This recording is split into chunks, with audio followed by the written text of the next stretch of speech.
बच्चों, Doppler effect के पहले वाले लेक्चर में हम लोगों ने उसके बेसिक्स सीखे थे कि डॉपलर इफ़ेक्ट क्या होता है। और डॉपलर इफ़ेक्ट में एक्चुअली हम लोगों ने फोकस किया था ओवर द मैकेनिकल वेव्स, और मैकेनिकल वेव्स में हमने साउंड सोर्स लिया था और फ्रीक्वेंसी जो एपरेंट वाली फ्रीक्वेंसी है वो कैसे कैलकुलेट करते हैं उसका फार्मूला देखा था और उस पर एक क्वेश्चन भी किया था। आज की क्लास में जो है उसी पर्टिकुलर जो फार्मूला था उसी से ही शुरुआत करते हैं एक क्वेश्चन से। सपोज कर लीजिए एक प्रॉब्लम दी जाती है कि सोर्स जिसकी की फ्रीक्वेंसी है 200 hertz and observer are moving in same direction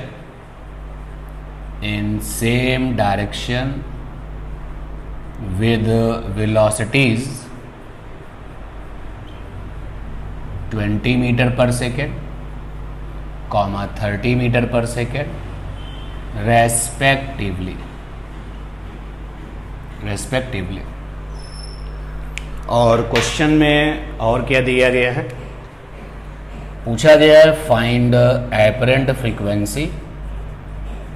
apparent frequency और जो साउंड स्पीड है, sound speed is 330 metre per second.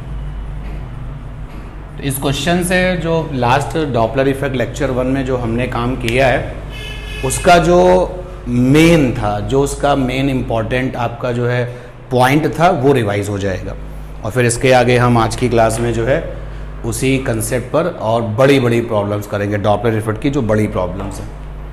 तो क्या सिखाया गया था कि अगर डॉपलर इफेक्ट की प्रॉब्लम आपको दिखाई दे रही है जिसमें कि मैकेनिकल वेव है, मैकेनिकल वेव सोर्स है और यहाँ पर हम उसकी मैकेनिकल वेव सोर्स में साउंड को लेके चलते थे, साउंड सोर्स को लेके चलते थे। तो सिखाया ये गया था कि क्वेश्चन को बहुत आराम से इत्मीनान से पढ़ना है और सोर्स और ऑब्जर्वर को पहचान करके उनको रिप्रेजेंट कर देना है। तो ये हो गया S फॉर सोर्स और ये हो गया O फॉर ऑब्जर्वर। तो S फॉर सोर्स और O फॉर ऑब्जर्वर को पहचान लेना है, उनको रिप्रेजेंट कर देना है और एक सीधी लाइन से इनको मिला देना है। तो मिला दिया मैंने सीधी लाइन से। इसके बाद फिर आपसे कहा गया था कि ये देखना है कि वेव किधर चलती है। तो वेव हमेशा सोर्स से ऑब्जर्वर चलती है। तो देखो बच्चों, ये रहा वेव का चलना, हमेशा सोर्स से ऑब्जर्वर चलती है और वेव की जो स्पीड है, वेव की जो वेलोसिटी है दैट इज़ v। फिर हम लोग क्वेश्चन में ये देखते थे कि सोर्स की स्पीड क्या है और ऑब्जर्वर की स्पीड क्या है। तो क्वेश्चन में बच्चों सोर्स की स्पीड है 20 मीटर पर सेकेंड और जो ऑब्जर्वर है उसकी स्पीड है 30 मीटर पर सेकेंड और ये दोनों लोग एक ही डायरेक्शन में जा रहे हैं। तो अगर आप ये कहते हो कि सोर्स इस डायरेक्शन में जा रहा है तो फिर ऑब्जर्वर भी इस डायरेक्शन में जा रहा होगा। ये सोर्स की स्पीड हो गई और ये ऑब्जर्वर की स्पीड हो गई। एक सिचुएशन तो ये बन सकती है। दूसरी सिचुएशन क्या बन सकती है, ये सोर्स है और ये ऑब्जर्वर है। वेव हमेशा कहाँ से कहाँ चलती है, सोर्स टू ऑब्जर्वर चलती है। ऑलवेज वेव जो है सोर्स से ऑब्जर्वर चलती है। और अगर सोर्स इस तरफ जा रहा है तो ऑब्जर्वर भी उसी तरफ जा रहा है क्योंकि दोनों लोगों की जो डायरेक्शन है वो एक ही जैसी है। और सोर्स की जो स्पीड है वो 20 मीटर पर सेकेंड है और जो ऑब्जर्वर की स्पीड है that is 30 metre per second. तो अब ये दो पॉसिबिलिटीज़ बन सकती हैं, तीसरी कोई पॉसिबिलिटी तो दिखाई नहीं दे रही है। तो अगर हम लोग ये वाली सिचुएशन को देखते हैं तो एपरेंट फ्रीक्वेंसी का फार्मूला होगा F' = F। ऊपर बच्चों लिखते हैं V के साथ VO। तो वेव स्पीड वाला V और ऑब्जर्वर स्पीड का VO डायरेक्शन में कैसे हैं, अपोजिट हैं। तो इन दोनों के बीच में साइन कैसा होगा, प्लस होगा, V + VO। और नीचे लिखते थे V के साथ VS। तो बच्चों वेव स्पीड वाला V और सोर्स स्पीड वाला VS डायरेक्शन में कैसे हैं, तो डायरेक्शन में ये दोनों अपोजिट हैं, आप देख सकते हो कि वेव स्पीड का v और vs डायरेक्शन में कैसे हैं, अपोजिट है। तो अगर अपोजिट है तो बीच में साइन कैसा होगा, प्लस का होगा। अब यहाँ से f डैश, f क्या होती थी, real frequency, f dash apparent frequency. तो f डैश की वैल्यू कितनी होगी, तो f की वैल्यू है 200 और वेव स्पीड दिया है 330, ऑब्जर्वर स्पीड दिया है क्वेश्चन में 30 और नीचे आया 330 और ऑब्जर्वर स्पीड दिया है क्वेश्चन में, सोर्स स्पीड दिया हुआ है यहाँ पर 20। तो एक इसको सॉल्व कर लेंगे, आंसर आएगा एक। अगर हम इस वाली सिचुएशन को फॉलो करें, इस वाली सिचुएशन को फॉलो करें, तो यहाँ पर आप देखिए f dash is equal to f, ऊपर होता है v के साथ vo। तो यहाँ पर अगर आप देखें तो v और vo, वेव स्पीड का v और सोर्स स्पीड का vo डायरेक्शन में कैसे हैं, सेम है। और डायरेक्शन में सेम है तो बीच में साइन कैसा चलेगा, प्लस का कि माइनस का, तो माइनस का चलता था। और अपॉन में क्या रहेगा, v के साथ vs, तो वेव स्पीड का v और vs, तो फिर इनके बीच में भी डायरेक्शन कैसी चल रही है, सेम, तो बीच में साइन कैसा होगा, माइनस।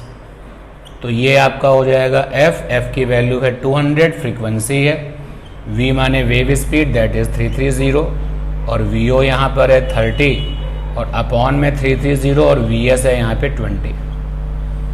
तो एक f डैश की वैल्यू यहाँ से निकलेगी और एक f डैश की वैल्यू यहाँ से निकलेगी, क्योंकि इस क्वेश्चन में ये कहा गया कि दोनों लोग सेम डायरेक्शन में चल रहे हैं। तो एक पॉसिबिलिटी ये हो सकती है सेम डायरेक्शन की और एक पॉसिबिलिटी ये हो सकती है सेम डायरेक्शन की। तो इस क्वेश्चन को हम लोग सॉल्व कर लेंगे। ये आपको तभी समझ में आएगी बात जब आप लेक्चर 1 के जो बेसिक्स हैं वो आप क्लियर कर पाएंगे या क्लियर कर चुके होंगे, तभी ये बात समझ में आएगी। अब इसी बेसिक से ये जो फार्मूला बनाने की जो एबिलिटी होती है डॉपलर इफेक्ट में, इसी एबिलिटी का हम यूज़ करेंगे और कुछ क्वेश्चंस डॉपलर इफेक्ट के करेंगे जो कि काफ़ी बड़े होंगे, सब्जेक्टिव वाले क्वेश्चंस होंगे। और उन क्वेश्चंस में हमें जो है एक पर्टिकुलर कॉन्सेप्ट तैयार हो जाएगा फार्मूले की फॉर्म में, फिर फर्दर हम अपने एग्ज़ाम की प्रॉब्लम्स को उसी कॉन्सेप्ट पर यूज़ करेंगे।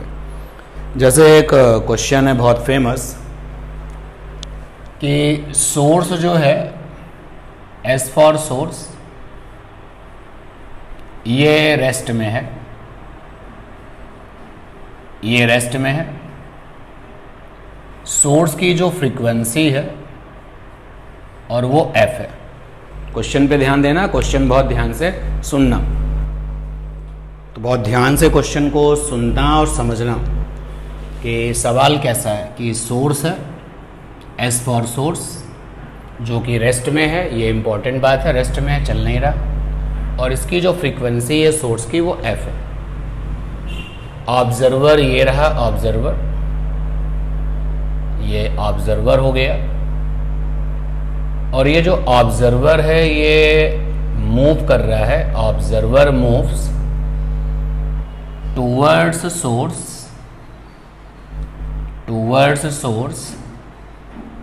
with constant speed v। यहाँ पर ऑब्जर्वर के मोशन में एक्सेलरेशन जैसी कोई चीज़ नहीं है, तो कांस्टेंट स्पीड के साथ में जो ये ऑब्जर्वर है ये मूव कर रहा है। ठीक है, तो क्या हो रहा होगा पहले केस में? पहले केस में इन दोनों के जो बीच की डिस्टेंस है वो डिक्रीज हो रही होगी। तो केस नंबर 1 को जब हमने समझ लिया तो हमने ये देखा कि जो डिस्टेंस है वो डिक्रीज हो रही है, दोनों के बीच की जो डिस्टेंस है वो डिक्रीज हो रही है, डिक्रीजेस। तो इस समय एपरेंट फ्रीक्वेंसी क्या होगी? जब ये सिचुएशन है तो एपरेंट फ्रीक्वेंसी क्या होगी, निकाल लिया जाए। तो यहाँ पर ये सोर्स है जो कि रेस्ट में है, फ्रीक्वेंसी सोर्स की f है, सामने जो ये ऑब्जर्वर है ये vo स्पीड से सोर्स की तरफ जा रहा है। क्वेश्चन में टूवर्ड्स द सोर्स है, ऑब्जर्वर सोर्स की तरफ जा रहा है। तो ऑब्जर्वर जो है टूवर्ड सोर्स जा रहा है और अब हमें एपरेंट फ्रीक्वेंसी चाहिए। तो वेव हमेशा कहाँ से कहाँ चलती है? Source to observer. वेव हमेशा सोर्स टू ऑब्जर्वर चलती है। ये वेव का मोशन हो गया। तो वो जो बातें आपको बताई गई थी कि जब आप एपरेंट वाली फ्रीक्वेंसी का फार्मूला लिखते हैं तो उसके पहले क्वेश्चंस में सोर्स और ऑब्जर्वर की लोकेशन जज कर लेते हैं, दोनों को एक सीधी लाइन से मिला देते हैं। वेव हमेशा सोर्स से ऑब्जर्वर जाती है, उसको दिखा देते हैं। वीओ का हालचाल, वीएस का हालचाल ले लेते हैं। और ये सारा काम करने के बाद अब हम एपरेंट फ्रीक्वेंसी का फार्मूला लिखते हैं। F dash is equal to F, अंदर ब्रैकेट में वी के साथ वीओ होता है, कभी प्लस में तो कभी माइनस में। तो यहाँ पर देखो कि वेव स्पीड का वी और ऑब्जर्वर स्पीड का वीओ डायरेक्शन में कैसे हैं? अपोजिट हैं। तो बीच में साइन क्या आएगा? प्लस का आएगा। और नीचे v के साथ vs होता है, तो ये v है और vs कैसा है? जीरो, क्योंकि रेस्ट में है सोर्स। तो यहाँ पर v के साथ vs होता है, तो vs तो है ही नहीं। तो ये डिस्टेंस डिक्रीज की एपरेंट फ्रीक्वेंसी हो गई जो हमारे ऑब्जर्वर को मिलेगी। अब क्या हुआ इसके बाद? सोर्स तो अपनी जगह पर ही है, सोर्स तो चल नहीं रहा है, तो सोर्स तो अपनी जगह पर ही है। ये देखिए सोर्स ये है, ऑब्जर्वर धीरे धीरे इसके पास आ रहा था कांस्टेंट स्पीड से। ये ऑब्जर्वर चल रहा था, डिस्टेंस जो थी वो बढ़ रही थी, सॉरी कम हो रही थी, लगातार जो डिस्टेंस है वो कम हो रही थी। लेकिन ऑब्जर्वर लगातार मोशन में है। तो अब ये ऑब्जर्वर सोर्स को क्रॉस कर गया, ऑब्जर्वर यहां पर आ गया, ऑब्जर्वर जो है वो सोर्स को क्रॉस कर गया।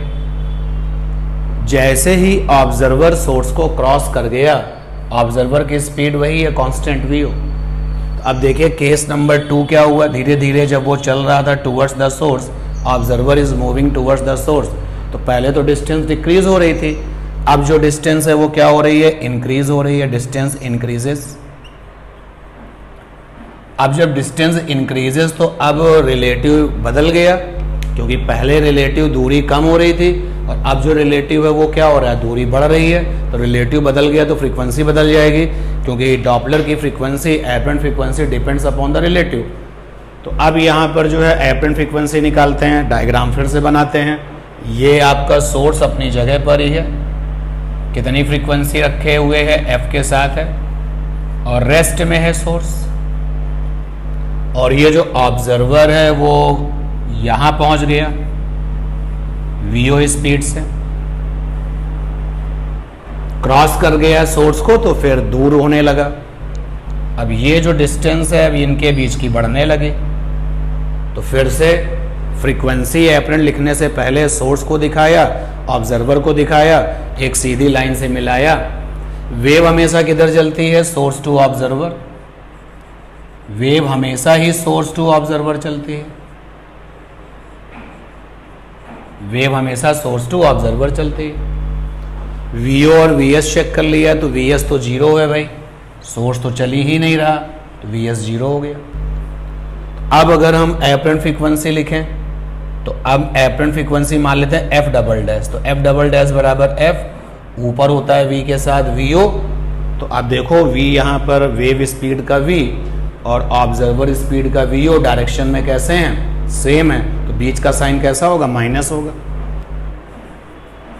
और नीचे क्या लिखते हैं? वी के साथ वी एस। तो बच्चों यहाँ पर वी एस कितना है? जीरो। तो ये एपरेंट फ्रीक्वेंसी दूर जाने वाली जब वो डिस्टेंस इंक्रीज होने लगी, और ये एपरेंट फ्रीक्वेंसी पास आने वाली जब डिस्टेंस डिक्रीज हो रही थी। तो ये दो केस हमने डिस्कस कर लिए कि अगर रेस्ट में सोर्स है और ऑब्जर्वर मूव करता है तो पहले डिस्टेंस क्या करेगी? डिक्रीज करेगी, और फिर क्या करेगी? इंक्रीज करेगी।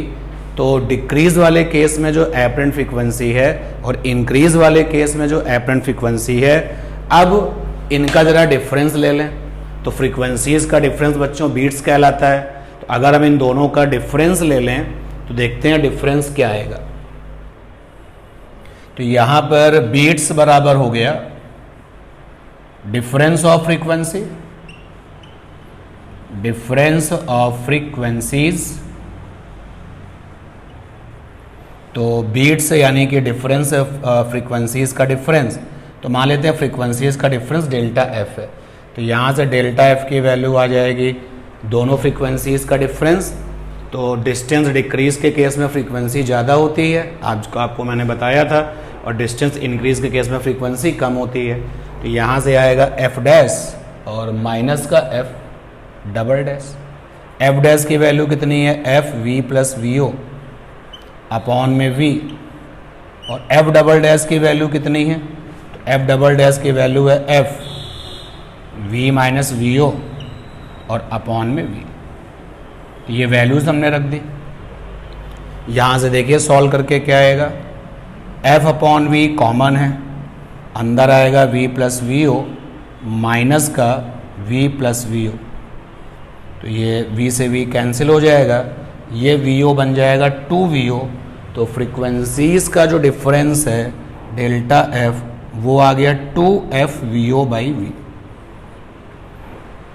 तो अब वो क्वेश्चन जो आपको बनेगा, जो क्वेश्चन आपके एग्जाम में रहेगा, अगर वो कोई न्यूमेरिकल प्रॉब्लम है तो सीधे रिजल्ट पे रहेगा वो। ऑब्जेक्टिव का अगर आप जो है क्वेश्चन देखेंगे तो आप सॉल्व थोड़ी ना करेंगे पूरा उसको। तो बहुत अच्छे से इस पूरे डिस्कशन को देखिए। ऐसे कई सारे क्वेश्चंस हैं जिनमें हम ओरिजिनल डॉपलर की अप्रोच को लगाते हैं, अप्लाई करते हैं, और फिर अपने लिए एक रिज़ल्ट बना लेते हैं, और वो रिज़ल्ट ही आने वाली प्रॉब्लम्स के लिए फार्मूला बन जाता है, और फिर क्वेश्चन को ऑब्जेक्टिव के तरीके से डील करते हैं। बच्चों, इस पूरे डिस्कशन को अगर हम यहाँ पर समराइज़ करें, और इसके साथ में इस तरीके की बहुत सारी प्रॉब्लम्स हैं, तो देखो हम यहाँ पर कुछ रिजल्ट्स लिखते हैं, क्योंकि ऑब्जेक्टिव क्वेश्चंस के लिए आप सीधे उन रिजल्ट्स को ही अप्लाई करेंगे। तो पूरा का पूरा जो है एक चार्ट बनाते हैं ये जो सब्जेक्टिव टाइप की प्रॉब्लम्स है उनका। तो यहाँ पर लिखते हैं सीरियल नंबर,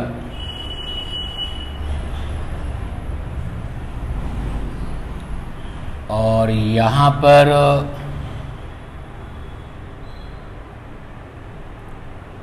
प्रॉब्लम वे, प्रॉब्लम में क्या रहेगा, प्रॉब्लम का तरीका क्या रहेगा, प्रॉब्लम में क्या कहा जाएगा, और यहाँ पर लिखते हैं difference in frequencies. Difference in frequencies, difference in frequencies को हम बीट्स भी कहते हैं, और हम इसको डेल्टा एफ लिखते हैं। तो अभी जो मैंने क्वेश्चन डिस्कस किया पहले उसी से ही शुरुआत करते हैं। सीरियल नंबर 1, प्रॉब्लम वे क्या है, पीबी वे मतलब प्रॉब्लम में किस तरीके से कहा जाएगा। तो पीबी में जो सोर्स है वो रेस्ट में है, सोर्स रेस्ट में है।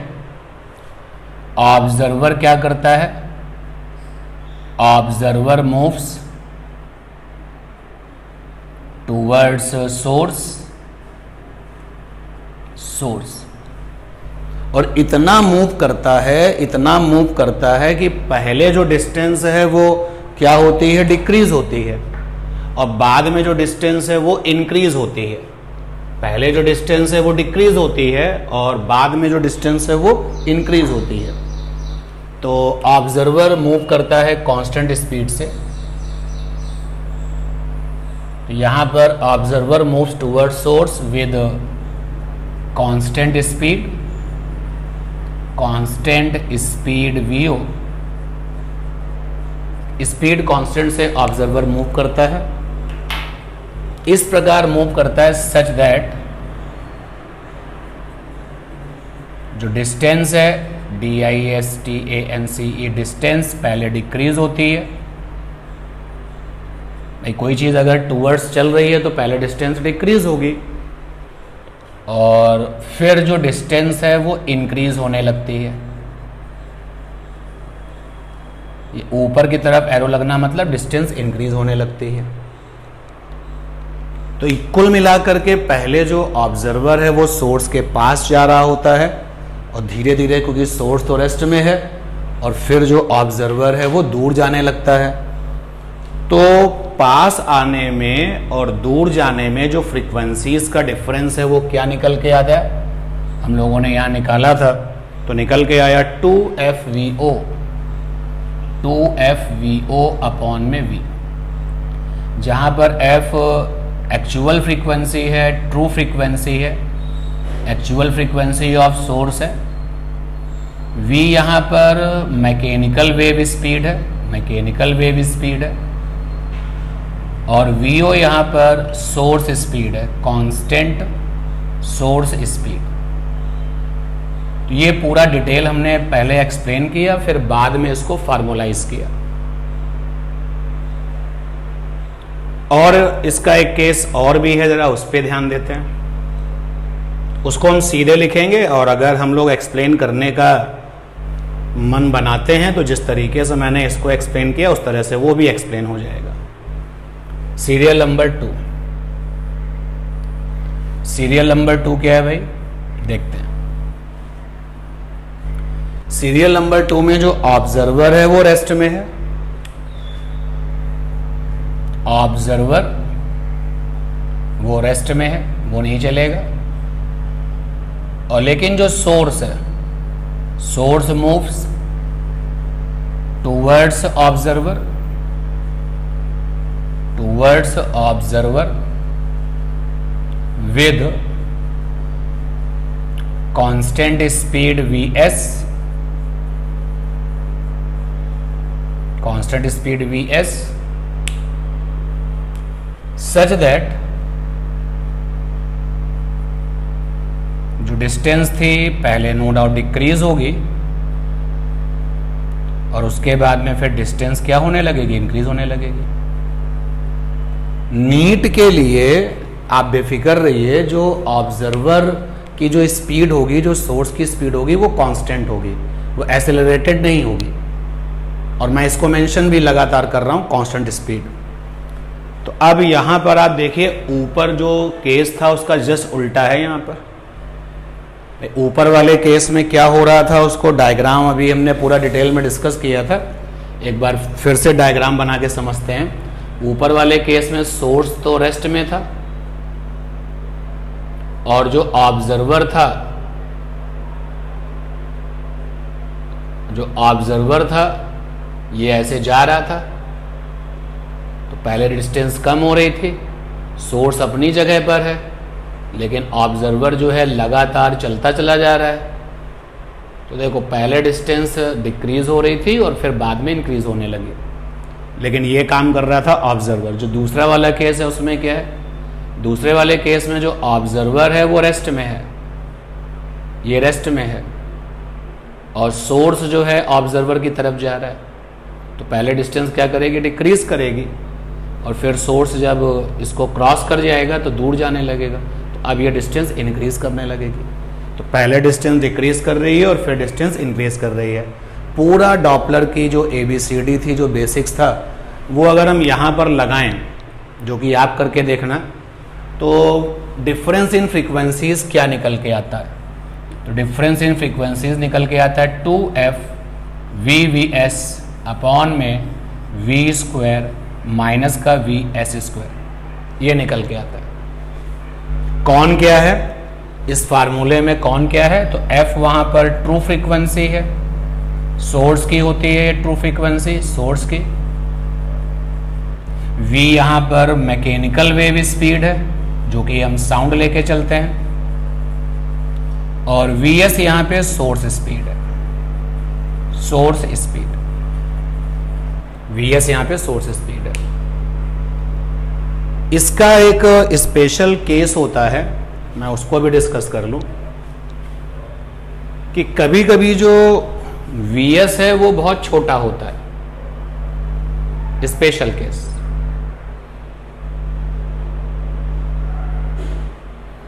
क्या है कि Vs जो है is very small as compare to V। Source की जो स्पीड है Vs, वो वेव की स्पीड से छोटी है। जैसे आपको तो पता ही है कि जनरल वे में जो एयर में वेव स्पीड होती है साउंड की, वो 332 होती है, 332 मीटर पर सेकेंड। अरे आप जो है near about 300 metre per second ले लो, और सोर्स की जो स्पीड है मान लेते हैं कि 4 मीटर पर सेकेंड है। तो सोर्स की स्पीड यहाँ 4 मीटर पर सेकेंड है और ये आपका करीब करीब 300 से थोड़ा ज़्यादा ही होता है, 300 ले लो। तो यहाँ नीचे देखो, यहाँ पे 300 का स्क्वायर तो करीब 10,000 9,000 के आसपास ये वैल्यू आएगी और Vs आपने 4 लिया है तो 16 आएगी। तो उस समय जो है Vs स्क्वायर को इग्नोर किया जा सकता है। तो स्पेशल में Vs is very small as compare to V, तो हम क्या कर सकते हैं, देन इग्नोर। तो हमें ये परमिशन है Vs square as compare to V square. तो अब हम जो है इग्नोर कर सकते हैं। तो लीजिए अगर हम इसको हटा देते हैं Vs स्क्वायर को यहाँ से, तो डेल्टा F की वैल्यू आ जाएगी 2FV Vs और नीचे रह जाएगा V स्क्वायर, ये V से V कट जाएगा तो डेल्टा F की वैल्यू आ जाएगी 2F Vs बाई V। लेकिन ये याद रखना कि ये जो रिजल्ट आया है ये वाला, ये कब काम करेगा, ये तब काम करेगा जब Vs की वैल्यू V से छोटी है। अदरवाइज ओरिजिनल जो रिजल्ट है वो ये है। एक तो ये केस होता है और तीसरा केस क्या है, तीसरा केस जो है वो बन सकता है कि दोनों लोग चल रहे हैं, सोर्स और ऑब्जर्वर दोनों लोग एक दूसरे की तरफ आ रहे हैं और फिर वो पास आ रहे थे फिर दूर जाने लगे। तो उस केस में जो चेंज इन फ्रीक्वेंसीज क्या है, तो उसको तो आप जो है बेसिक तरीके से कर लीजिएगा, क्योंकि उसके लिए फार्मूला बनाना मतलब टिपिकल सिचुएशंस क्रिएट कर देना। तो ये आपके पास में क्वेश्चंस हैं। अब इनको बेहतर तरीके से समझने के लिए हम जो है कोई क्वेश्चन ले लें यहाँ पर, जिससे कि ये दोनों के दोनों पॉइंट हम अच्छे से समझ सकें। तो इस पॉइंट को, इन दो कॉन्सेप्ट्स को निकालने के लिए हम डॉपलर का बेसिक यूज़ करते हैं और तब ये निकल के आता है। पहला वाला जो है ये हमने आपको पूरा करके दिखाया, पूरा डिराइव करके दिखाया था, और दूसरा वाला मैंने कहा कि आप जब वही बेसिक्स अप्लाई करेंगे तो ये निकल के आएगा। अब ये दोनों चीज़ें हम अच्छे से समझ लें जिससे कि हम प्रॉब्लम्स कर पाएँ। तो उसके लिए आप स्क्रीन पर देखिए अपनी पहली प्रॉब्लम, स्क्रीन पर देखिए और वो क्वेश्चन क्या है पढ़िए। क्वेश्चन है कि एक सोर्स है जिसका कि फ्रीक्वेंसी 20 हर्ट्ज है, source frequency 20 hertz is in rest, source rest में है, and observer is moving towards the source, और ऑब्जर्वर सोर्स की तरफ जा रहा है with constant speed 20 metre per second. When observer crosses the source then find change in apparent frequencies, wave speed is 330 metre per second. तो पूरा question जब हम पढ़ पा रहे हैं तो इस पहली प्रॉब्लम को मैं सॉल्व करता हूं। तो इस पहली प्रॉब्लम में जो सोर्स है वो रेस्ट में है, ऑब्जर्वर 20 मीटर पर सेकेंड से सोर्स की तरफ जा रहा है। तो ये मैंने सोर्स बनाया, ये रेस्ट में है, ये ऑब्जर्वर बनाया, और ये 20 मीटर पर सेकेंड से सोर्स की तरफ जा रहा है। ऑब्जर्वर की स्पीड को वीओ लिखते हैं, क्वेश्चन में ऐसा कहा गया। तो अभी क्या हो रहा है, अभी इनके बीच की जो डिस्टेंस है वो डिक्रीज हो रही है, और सोर्स की जो फ्रीक्वेंसी है, क्वेश्चन में सोर्स की फ्रीक्वेंसी 20 हर्ट्ज है। फिर क्या हुआ, ये जो ऑब्जर्वर है चलते चलते सोर्स को क्रॉस कर गया। तो ये ऑब्जर्वर चलते चलते अब यहाँ पहुँच गया होगा, ये ऑब्जर्वर यहाँ आ गया, चला जा रहा है उसी स्पीड से। तो अब ये सोर्स को क्रॉस कर गया, तो पहले जो डिस्टेंस थी वो डिक्रीज हो रही थी, और फिर जो डिस्टेंस है वो इंक्रीज होने लगी, जो डिस्टेंस है अब इंक्रीज होने लगी। तो इन दोनों केसेस में जो एपरेंट फ्रीक्वेंसीज थी क्वेश्चन में उनका चेंज पूछा गया है। तो देखो बच्चों, ये क्वेश्चन इस पर्टिकुलर का है। तो क्या फंडा है, 2FVO by V, delta F is a change in frequency. तो यहाँ से डेल्टा F की वैल्यू यूज़ किया 2FVO बाई V। अब चेंज इन फ्रीक्वेंसी चाहिए, ओके। 2F माने सोर्स की फ्रीक्वेंसी, क्वेश्चन में 20 है। VO माने ऑब्जर्वर की स्पीड, क्वेश्चन में 20 है। और v माने वेव की स्पीड। तो क्वेश्चन में वेव की जो स्पीड है 330 है, तो ये आ गया 330। तो यहाँ से डेल्टा एफ की वैल्यू हो गई 2 2 ज़ा 4 2 ज़ा 800 अपॉन में 330, और ये सॉल्व कर लिया जाए तो डेल्टा एफ की वैल्यू आ गई 80/33। मिनिमाइज करेंगे तो 40, नहीं मिनिमाइज करने पर इसको आप सॉल्व करना और आंसर निकालना कि क्या आएगा। चलिए अच्छा सॉल्व कर लें, क्या आंसर आएगा देखते हैं। 80/33, तो 80/33 से क्या निकल के आएगा, 80/33, तो ये निकल के आएगा 2.42, तो निकल के आया 2.42 हर्ट्ज। तो अब ये जो क्वेश्चन था वो इस बेसिक्स पर था और हमने सॉल्व कर लिया, क्योंकि आपको अपने नीट के एग्जाम में जो क्वेश्चंस मिल रहे हैं वो ऑब्जेक्टिव मिल रहे हैं, आप बेसिक्स बार बार नहीं लगाएंगे। डॉपलर की जो प्रॉब्लम बड़ी होगी वो बेसिक लगा करके जो कॉन्सेप्ट निकलता है उसको फार्मूला बना करके क्वेश्चंस किया जाता है। चलिए अगली प्रॉब्लम में चलते हैं चीज़ों को और क्लियर करने के लिए। देखिए अपनी स्क्रीन पर सेकंड नंबर क्वेश्चन क्या है। Second number question, observer is moving with constant speed towards the stationary source. When observer pass away source then difference of frequencies is 1/4 of true frequency of source. Find the observer speed. Wave speed दे रखी है 320 metre per second. तो question number second में जब हम फिर से उसको पढ़ते हैं तो सेकंड वाली प्रॉब्लम में जो ऑब्जर्वर है वो कांस्टेंट स्पीड से चलता है टूवर्ड्स द सोर्स, तो ये हो गया सोर्स। क्वेश्चन में जो सोर्स है दैट इज स्टेशनरी, तो सोर्स यहाँ पे रेस्ट में है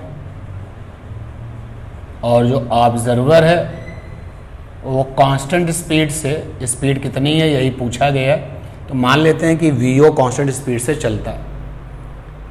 फिर ये ऑब्जर्वर चलते चलते सोर्स को पास अवे कर देता है, ये ऑब्जर्वर यहाँ पर आ गया। तो पहले क्या हो रहा था, पहले जो डिस्टेंस थी वो डिक्रीज हो रही थी, नीचे एरो मतलब डिक्रीज। फिर क्या होने लगा, फिर जो डिस्टेंस है वो इंक्रीज होने लगे। जब ये हुआ तो क्वेश्चन ने कहा कि जो फ्रीक्वेंसीज का डिफरेंस है वो 1/4 ऑफ द ट्रू फ्रीक्वेंसीज है। बच्चों फ्रीक्वेंसी का डिफरेंस क्या होता है ये, तो फार्मूला लगा दिया, delta F is equal to 2FVO/V। तो क्वेश्चन में जो फ्रीक्वेंसी का डिफरेंस है वो ट्रू वाली फ्रीक्वेंसी का 1/4 है, चौथाई है, क्वेश्चन में ये कहा गया। तो यानी क्वेश्चन में जो ये फ्रीक्वेंसी का डिफरेंस है वो f/4 है, क्योंकि f हमारी ट्रू फ्रीक्वेंसी है। क्वेश्चन कह रहा है कि जो फ्रीक्वेंसी का डिफरेंस है वो ट्रू फ्रीक्वेंसी का 1/4 है। कर दिया मैंने इसको, तो यहाँ से f से f कैंसिल हो गया, क्रॉस मल्टीप्लाई करो, v इज इक्वल टू आ गया 8VO, तो VO इज इक्वल टू हो गया v/8। अब v क्या है, वेव स्पीड है, जो कि क्वेश्चन में 320 दी गई है मीटर पर सेकेंड अपॉन में 8। तो यहाँ से ऑब्जर्वर की स्पीड आ गई 40 मीटर पर सेकेंड। ये दोनों क्वेश्चंस जो थे वो फर्स्ट कंसेप्ट पर बेस्ड थे। अब इसके कुछ क्वेश्चंस देखते हैं। तीसरा क्वेश्चन देखिए अपनी स्क्रीन पर, क्या है तीसरा क्वेश्चन, देखिए और पढ़िए।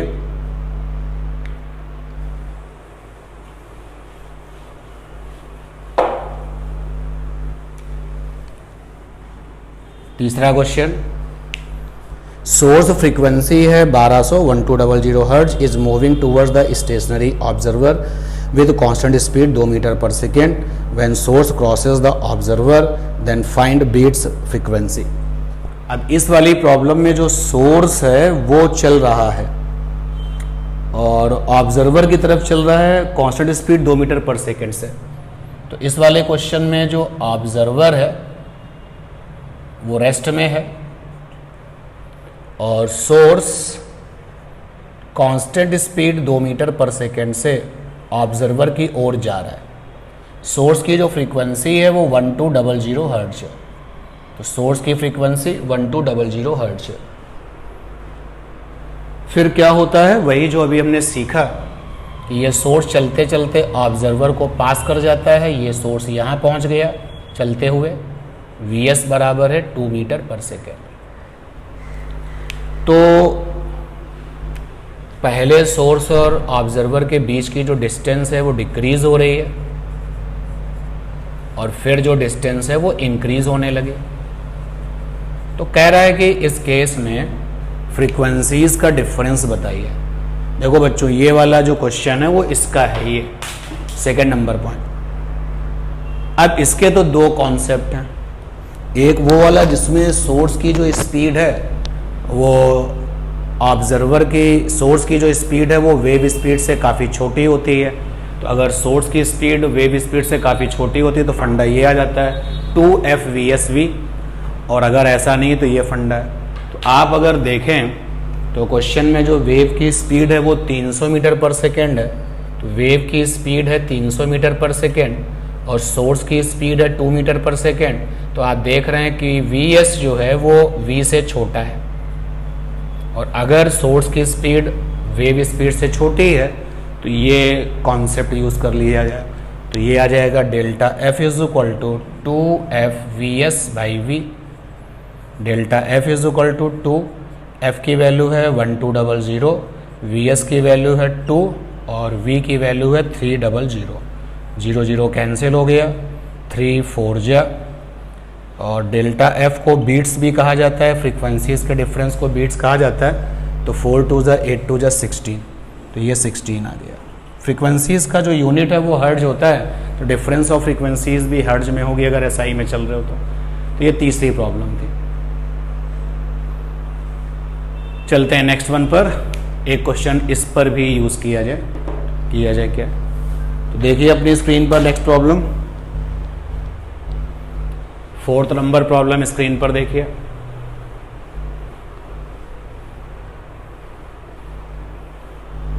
क्या है 4th number problem?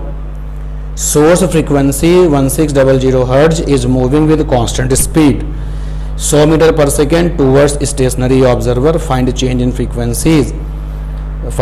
Frequency when source pass away from observer. तो 4th वाले क्वेश्चन में जो सोर्स है वो चल रहा है 100 मीटर पर सेकेंड से, 100 मीटर पर सेकेंड से चल रहा है, और जो फ्रीक्वेंसी है वो 1600 हर्ट्ज है। ये ऑब्जर्वर है जो कि रेस्ट में है। चलते चलते सोर्स इसको पार कर गया, यानी सोर्स यहाँ पहुँच गया, वही कांस्टेंट स्पीड है उसकी 100 मीटर पर सेकेंड। तो पहले क्या हुआ, पहले सोर्स और ऑब्जर्वर के बीच की जो डिस्टेंस थी वो डिक्रीज हुई, और फिर क्या हुआ, फिर डिस्टेंस इंक्रीज हुई, डिस्टेंस इंक्रीज हो गई। तो अब कह रहा है कि चेंज इन फ्रीक्वेंसी चाहिए। पास आते समय जो फ्रीक्वेंसीज थी और जो दूर जाते समय जो फ्रीक्वेंसीज थी उनका इनको चेंज चाहिए। तो चेंज निकालने का एक फंडा ये, एक फंडा ये, सोच समझ के कौन सा लगाएंगे। तो पहले देखो यहाँ पर, अब की जो सोर्स की स्पीड है वो 100 मीटर पर सेकेंड है, और जो वेव की स्पीड है क्वेश्चन में वो 300 मीटर पर सेकेंड है। तो अब की Vs V से छोटा नहीं है। अब की बार जो Vs है वो V से छोटा नहीं है, इसलिए ये ओरिजिनल जो रिजल्ट आता है उसको लगाएंगे। तो चेंज इन फ्रीक्वेंसी का कंसेप्ट लगाया 2FVVS अपॉन में V स्क्वायर माइनस का VS स्क्वायर। तो 2F माने सोर्स की फ्रीक्वेंसी 1600, V माने वेव स्पीड 300, VS माने सोर्स स्पीड 100, और अपॉन में V को लिखेंगे 300 का स्क्वायर माइनस में 100 का स्क्वायर। तो डेल्टा F की वैल्यू आ जाएगी 2 × 16 × 3, 0 कितने हैं 2 2 4 2 6, 10 की पावर 6 0। अपॉन में क्या आएगा, 300 का स्क्वायर करेंगे तो 9 1 2 3 4, 4 0 आएंगे। 100 का स्क्वायर करेंगे तो 1 1 2 3 4, तो माइनस करने के बाद में आएगा 8 और 10 की पावर 4। और अब इसको हम सॉल्व कर लेंगे तो 8 2 जा 16, तो ये 2 2 जा 4 3 जा 12 और ये आएगा 10 की पावर 2 हर्ट्ज। तो फ्रीक्वेंसी का डिफरेंस ये आ जाएगा। तो डॉपलर इफेक्ट की जो बड़ी बड़ी प्रॉब्लम्स हैं उनके लिए डॉपलर का बेसिक यूज़ करके एक कंसेप्ट तैयार किया जाता है, फार्मूला तैयार किया जाता है, और अगर पेपर ऑब्जेक्टिव है तो हमारे पास आखिरी रास्ता है कि हमें ये बेसिक्स तैयार हो और फिर उनको हम अप्लाई करते हैं, क्वेश्चंस कर लेते हैं। और भी कई क्वेश्चंस हैं बड़े बड़े, तो इस वाली क्लास में हम बड़े ही क्वेश्चंस पर बात करेंगे जो सब्जेक्टिव टाइप्स होते हैं और एग्ज़ाम में आते हैं। तो आप इन प्रॉब्लम्स को देखिए, फिर करते हैं नेक्स्ट वाली प्रॉब्लम्स। तो बच्चों, हम लोगों ने डॉपलर की जो सब्जेक्टिव प्रॉब्लम्स हैं उनको यहाँ पर डिस्कस करने का जो है पूरा का पूरा मन बना लिया है। चलते हैं अगली प्रॉब्लम पर जो कि सब्जेक्टिव है और क्वेश्चन का वे समझते हैं क्वेश्चन क्या रहता है। क्वेश्चन में बच्चों आपको दिया जाएगा कि जो सोर्स है और जो ऑब्जर्वर है, ऑब्जर्वर, ये दोनों एक ही सिस्टम है, सिंगल सिस्टम, सिंगल सिस्टम, यानी यही सोर्स भी है यही ऑब्जर्वर भी है। तो सबसे पहले क्लियर किया जाए कि एक सिस्टम, कोई एक चीज़ सोर्स कब बन सकती है और ऑब्जर्वर कब बन सकती है, तो पहले उसके लिए बात कर लिया जाए। सोचो बच्चों, कार है, कार ने साउंड पैदा की, तो ये कार क्या बन गई, कार सोर्स बन गई। और ये जो कार में बैठा हुआ जो ड्राइवर है या कार चलाने वाला जो भी है, कार में बैठा हुआ कोई भी कैंडिडेट, तो कार में बैठा हुआ जो ड्राइवर है वो ऑब्जर्वर बन गया। तो आप देखो ना, यहाँ पर कार सोर्स भी है और कार ऑब्जर्वर भी है। उसी तरीके से और भी एग्जाम्पल लिए जा सकते हैं, जैसे फॉर एग्जाम्पल ट्रेन ने साउंड पैदा की तो सोर्स बन गई। तो ये जो सोर्स और ऑब्जर्वर सिस्टम कैसे होंगे, कार हो सकती है, ट्रेन हो सकती है, बस हो सकती है, मोटरसाइकिल हो सकती है, मोटरसाइकिल हो सकती है। तो ये सारे के सारे लोग पहले सोर्स बनते हैं, यानी कि यहाँ से साउंड वेव चलती है। कैसे चलती होगी, तो वही एक तरीका है कि इन्होंने हॉर्न बजाया, कार ने हॉर्न दिया, साउंड निकली, ट्रेन ने भी यही काम किया, बस ने भी यही काम किया, मोटरसाइकिल ने भी यही काम किया, तो ये साउंड चलती है। फिर सामने एक रिफ्लेक्टर है,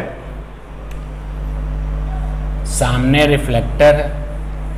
अब वो रिफ्लेक्टर कौन है, या तो रिफ्लेक्टर कोई बड़ी सी दीवार है, बिग वॉल, या कोई रिफ्लेक्टर पहाड़ी हो सकती है। ऐसी कोई चीज़ जो है रिफ्लेक्टर है जिससे साउंड टकराती है और टकरा करके लौटती है।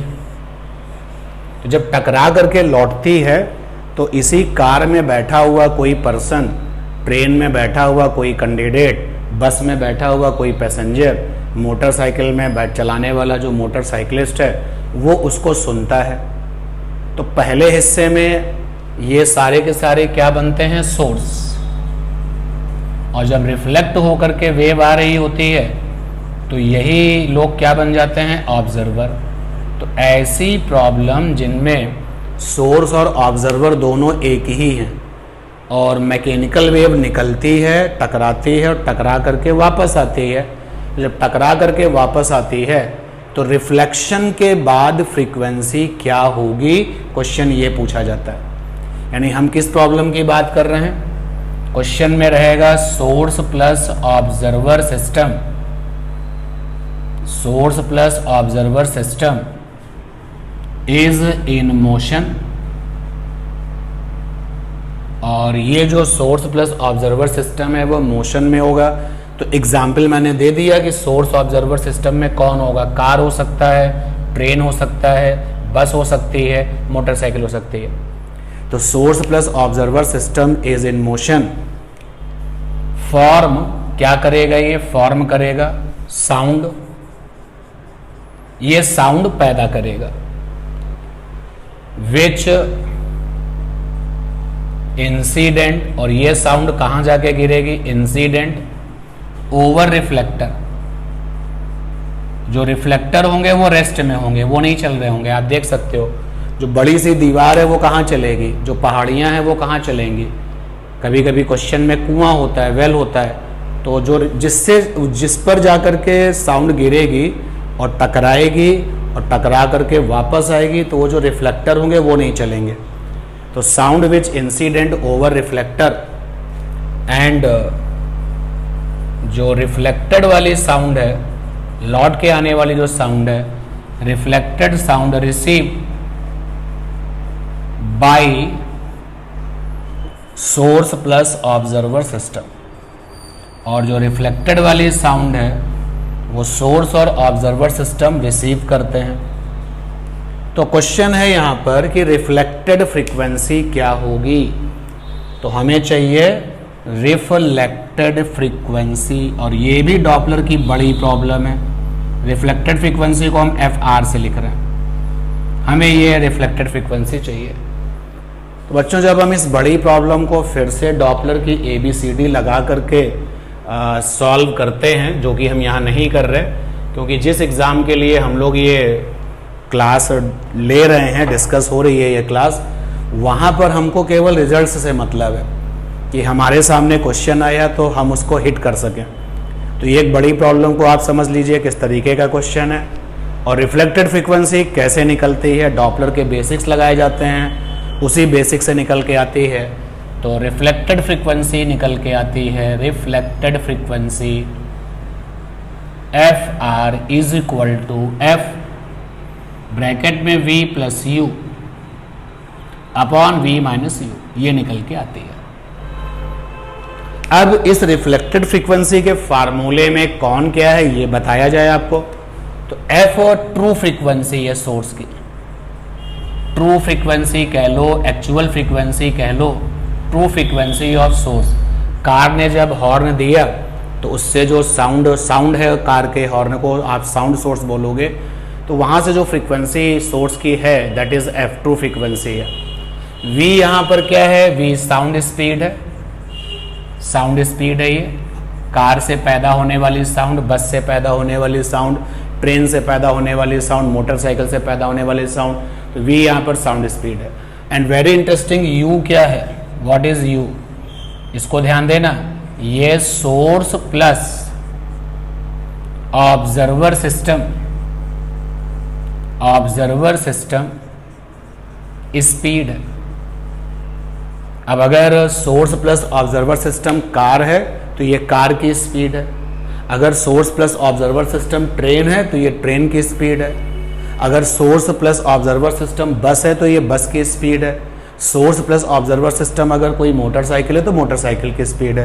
तो U है आपकी मोटरसाइकिल की स्पीड या सोर्स प्लस ऑब्जर्वर सिस्टम की स्पीड। अच्छा, जो ये फार्मूला है बोर्ड पर जिसको कि आप देख रहे हैं, ये फार्मूला तब अप्लाई करेंगे जब डिस्टेंस डिक्रीज हो, यानी कि ये वाला फार्मूला जो बोर्ड पर लिखा हुआ है, यूज दिस कॉन्सेप्ट जब डिस्टेंस बिटवीन किनके बीच की दूरी, source plus observer system, source plus observer system and reflector decreases. अगर दोनों के बीच की जो डिस्टेंस है वो डिक्रीज हो रही है तो फिर हम ये वाला फंडा यूज करेंगे, और अगर दोनों के बीच की दूरी इंक्रीज हो रही है, मैं अब अपनी बात को जरा डायग्राम में बदल दूं, मान लेते हैं S for source, O for observer, SYSTEM system. तो प्रैक्टिकल एग्जाम्पल में ये कहाँ मिलता है, कार सोर्स भी होती है, ऑब्जर्वर भी होती है, ट्रेन सोर्स भी होती है, ऑब्जर्वर भी होती है, बस सोर्स भी होती है, ऑब्जर्वर भी होती है, मोटरसाइकिल जो है सोर्स भी है, ऑब्जर्वर भी है। कैसे ये आप जानते हो, साउंड पैदा किया तो सोर्स है, और बैठे हुए इसी में बैठे हुए किसी पर्सन ने रिफ्लेक्टेड साउंड को सुन लिया तो ऑब्जर्वर है। तो ये पूरा का पूरा सिस्टम U स्पीड से चल रहा है, U स्पीड से चल रहा है। सामने कौन है, रिफ्लेक्टर है, रिफ्लेक्टर में कौन हो सकता है? बड़ी पहाड़ी हो सकती हैं। रिफ्लेक्टर में क्या हो सकता है? एक बड़ी दीवार हो सकती है। या रिफ्लेक्टर में जो भी होगा वो रेस्ट में है। तो अब देखो ना कि इनके बीच की जो डिस्टेंस है वो क्या हो रही है।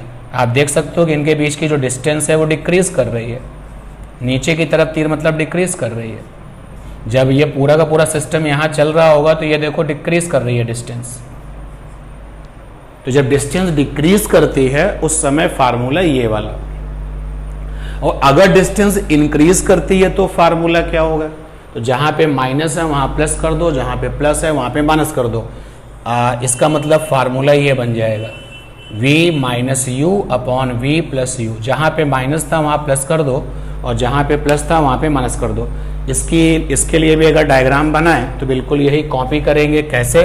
ये सोर्स प्लस ऑब्जर्वर सिस्टम है, सामने कौन है? रिफ्लेक्टर है जो कि रेस्ट में है, नहीं चल रहा रिफ्लेक्टर, और ये सिस्टम u स्पीड से चला जा रहा है ऐसे।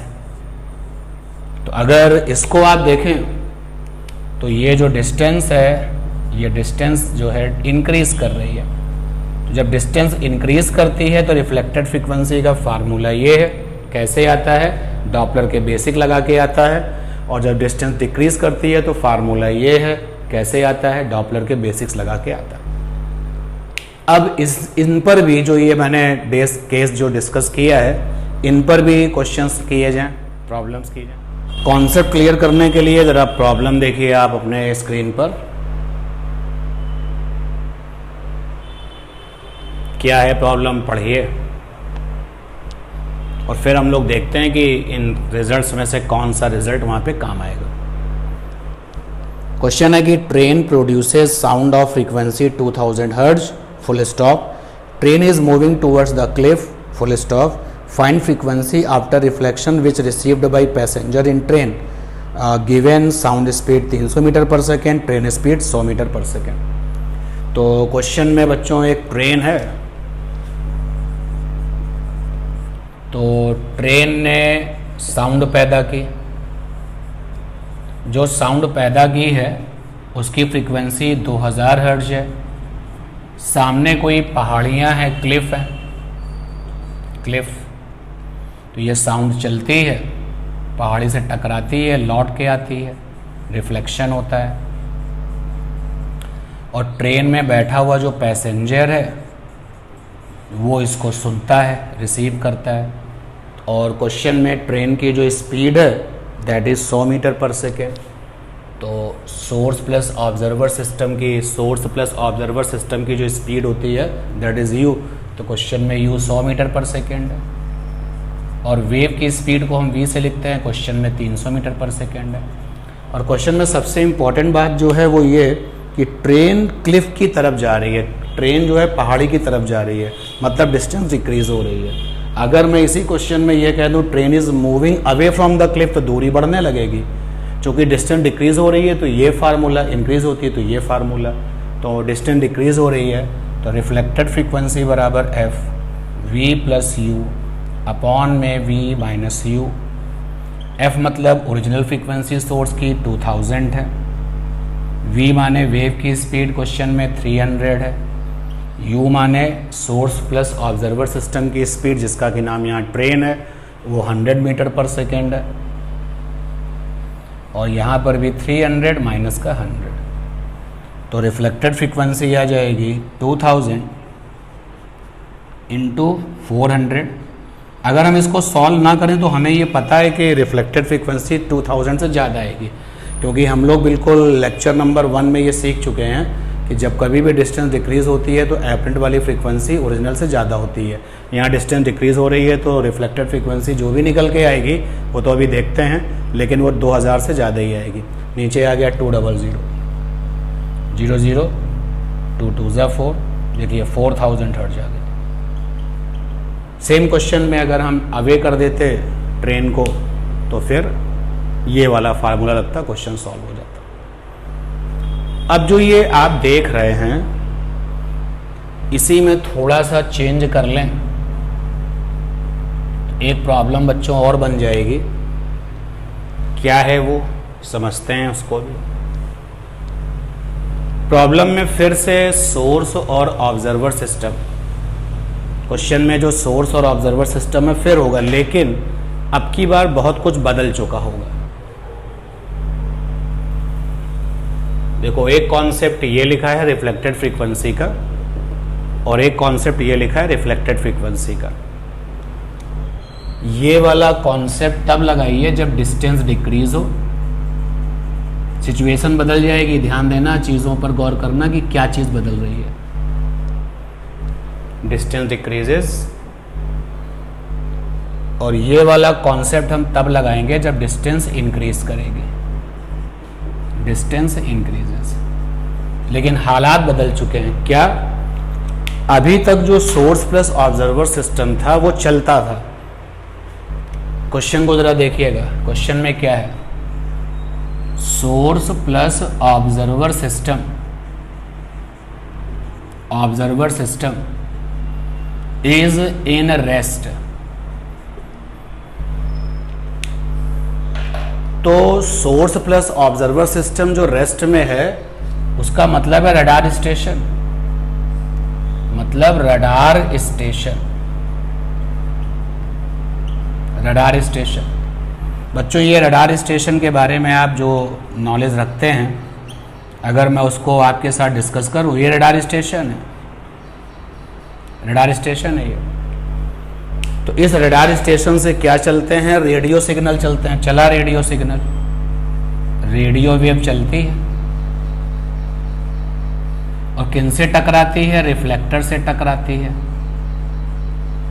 लेकिन वो जो रिफ्लेक्टर है ना, वो इन मोशन होते हैं। आप कहीं कंफ्यूज होने का तो वैसे कोई स्कोप ही नहीं है। इसके पहले जो केस हमने किया उसमें source plus observer system train था, बस था, कार था, मोटरसाइकिल था, जो चलते थे। यहाँ पर जो सोर्स प्लस ऑब्जर्वर सिस्टम है वो रडार स्टेशन है, और रडार स्टेशन थोड़ी ना चलता है। रडार स्टेशन तो अपनी जगह पर है। वो वहाँ से क्या निकालता है? रेडियो सिग्नल निकालता है, जो कि किससे टकराते हैं? प्लेन से टकराते हैं। किससे टकराते हैं? किसी बर्ड से, पक्षी से टकराते हैं, किसी बलून से टकराते हैं, किसी मिसाइल से टकराते हैं। तो ये जिनसे जाके टकराते हैं वो लोग रिफ्लेक्टर हैं और वो चलते हैं। तो यहाँ देखने वाली बात है कि यहाँ रिफ्लेक्टर चलेगा। तो यहाँ के रिफ्लेक्टर कौन होते हैं? यहाँ के रिफ्लेक्टर एरोप्लेन हो सकता है, यहाँ का रिफ्लेक्टर कोई बर्ड हो सकती है, यहाँ का रिफ्लेक्टर कोई उड़ता हुआ बलून हो सकता है, यहाँ का रिफ्लेक्टर कोई मिसाइल हो सकती है। भाई, जब एरोप्लेन का जो ट्रैफिक वे है, जो ट्रैफिक रूल्स हैं, वो कैसे हैं? रडार स्टेशन पे बैठे हुए लोग बताते हैं पायलट को कि रास्ता खाली है कि नहीं खाली है, क्योंकि उसने रेडियो सिग्नल भेजा। सामने अगर टकराया यानी कि सामने कोई चीज़ है, और अगर नहीं टकराया, सीधे निकल गया, तो रास्ता खाली। तो इस प्रॉब्लम में जो रडार स्टेशन है वो सोर्स भी है, ऑब्जर्वर भी है। जो रडार स्टेशन है वो सोर्स भी है। क्यों सोर्स है?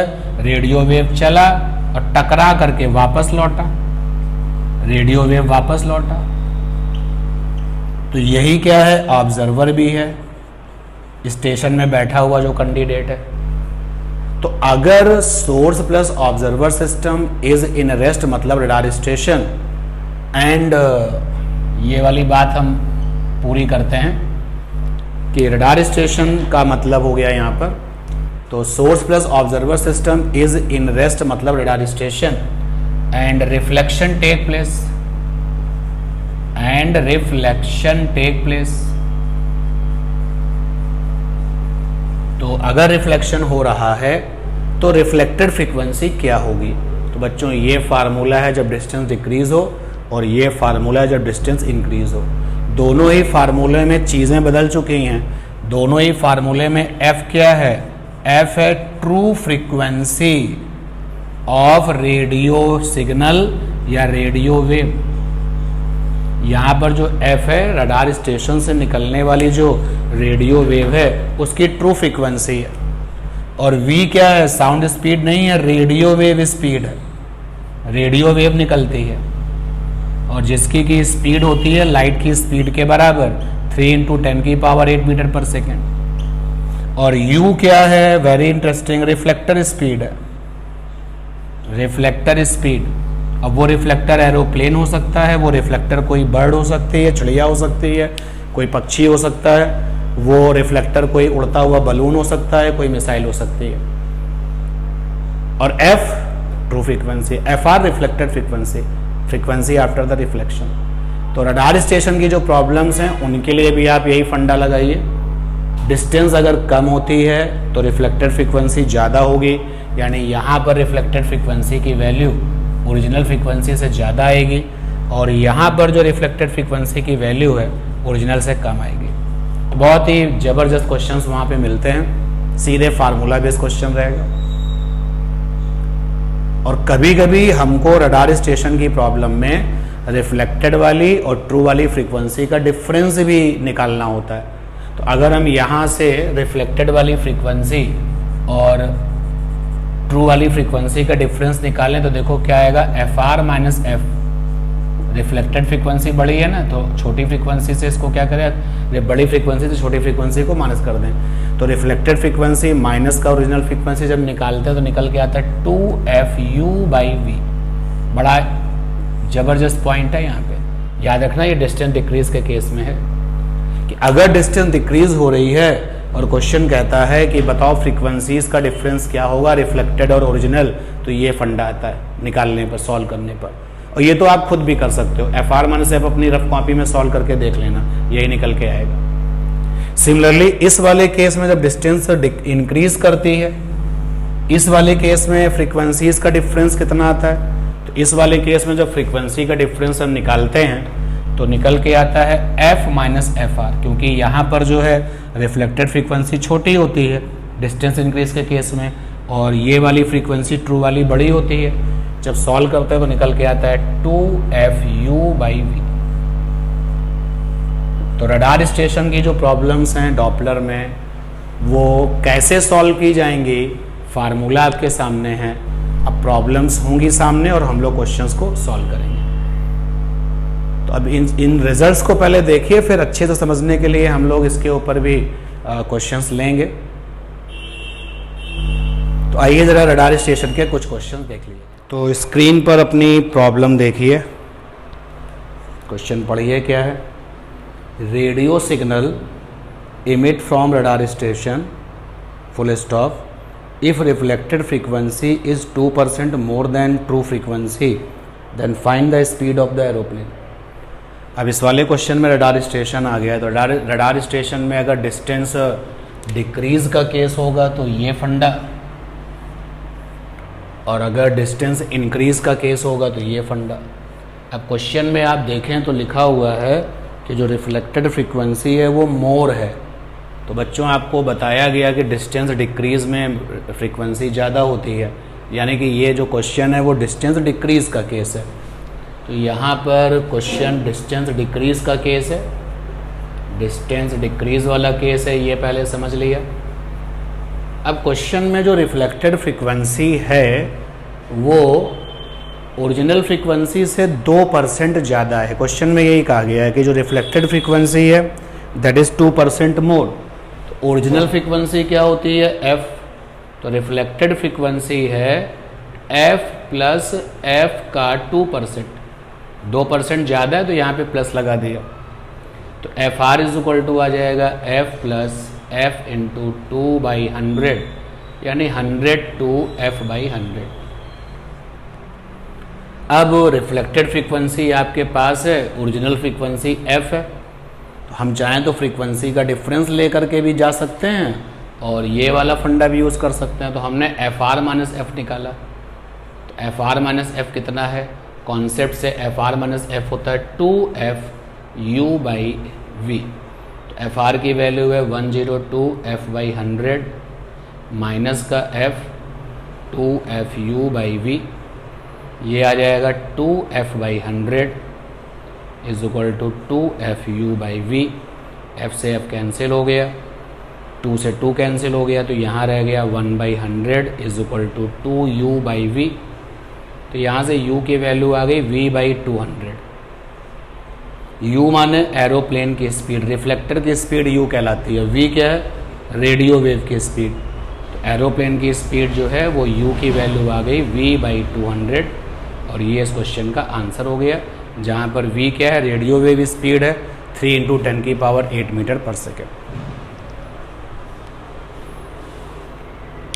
तो ऐसे आप क्वेश्चंस जो बड़े बड़े हैं उनको सीधे बेसिक्स ऑफ द डॉपलर लगा करके जो नए रिजल्ट्स आते हैं उनकी हेल्प से आप इसको कर सकते हैं।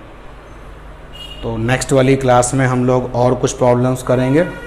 आज हम लोगों ने बेसिक्स प्लस प्रॉब्लम्स देखी हैं। बेसिक कौन से बेसिक, ओरिजिनल बेसिक्स नहीं, ओरिजिनल वाले बेसिक्स तो लेक्चर 1 में थे, उन्हीं बेसिक्स का, लेक्चर 1 के बेसिक्स का यहाँ यूज़ किया and form the sum concept for the big problems and over these concept we solve some problems। तो अगली वाली क्लास में कुछ और क्वेश्चंस देखेंगे और साथ साथ डॉपलर इफेक्ट जो लाइट का है वो भी करेंगे।